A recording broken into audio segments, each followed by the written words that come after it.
it's Jenny from Origami Tree, and today we are making a Patriotic windsock that actually lights up.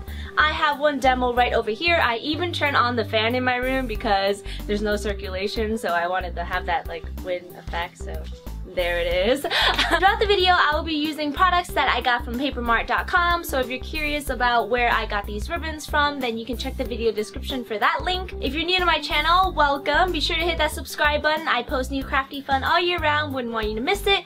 And let's jump right in. To make the light up Patriotic windsock, you're going to need a plastic bottle. So this is one that I got from Minute Maid. I just thought it was the perfect size, but you can also use a 2-liter plastic soda bottle. You'll also be needing some Patriotic ribbon. I have a American flag ribbon that is 2.5 inch wide, and also some double-sided satin ribbon that is 7/8 of an inch.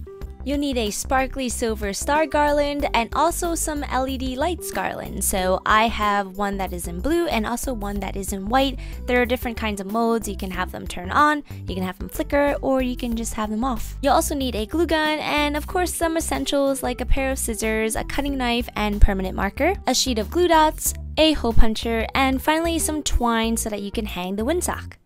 First, I took my permanent marker and I traced around the top portion of the bottle. I don't know about you guys, but when I am cutting anything that is even a little bit round in shape, I tend to lose track of where I'm going, so drawing a line helps me to keep track of where I'm cutting. Then I took my craft knife, which is actually just a box cutter, and I carefully cut around the rim of the line that I just drew, and I also cut the other end.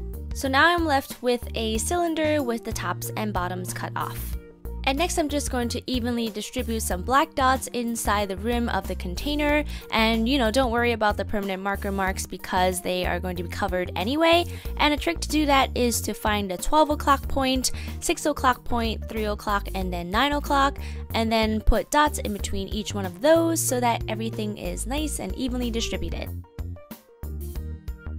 Then go ahead and repeat the same thing on the other side.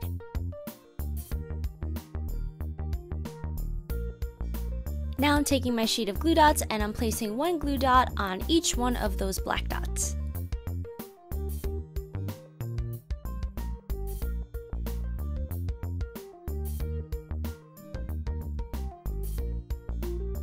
So now with all the glue dots in place, I'm going to place my first LED light on one of the dots, and then after that I'm going to string the remainder of the LED light right through the center of that cylinder over there.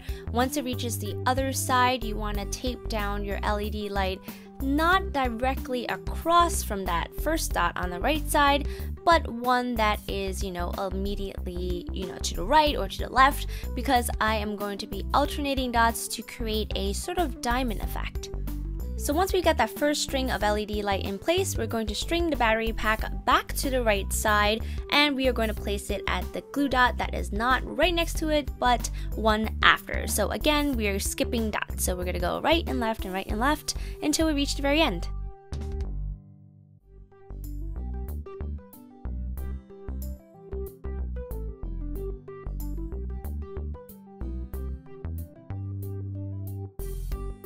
After that, I took my second LED light and placed it on the remaining glue dots, and this is what is going to give it the diamond effect.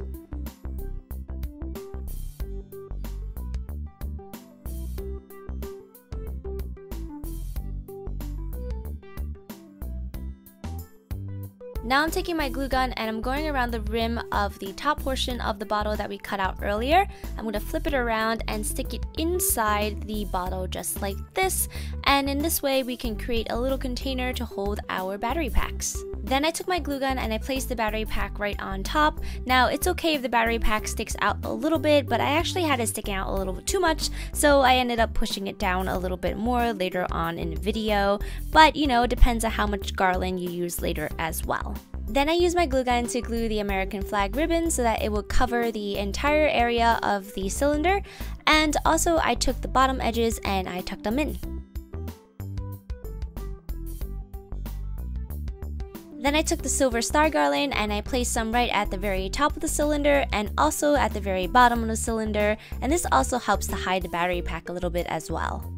Then I cut out some really long ribbon. They're about 40 to 45 inches. It really is just a personal preference how long you want them to be, but I wanted to alternate red, white, and blue, so I cut out 9 ribbons in total, and 3 reds, 3 blues, and 3 whites, and I'm just gluing it around the perimeter of the inside of the windsock right at the bottom.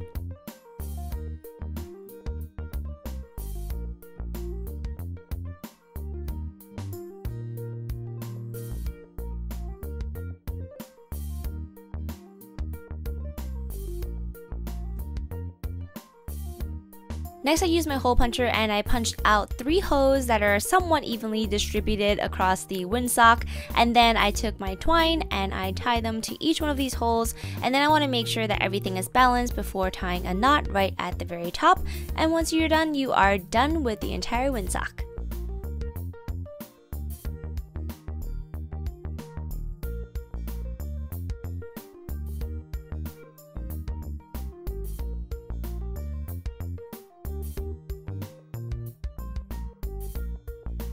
Thank you so much for watching. I really hope you enjoyed that tutorial of the light up patriotic windsock. Leave your comments below letting me know what project you'd like to see next on this channel. Also, don't forget to subscribe. I post new crafty fun all year round. And also hit that notification bell so you'll receive alerts when new videos do come out.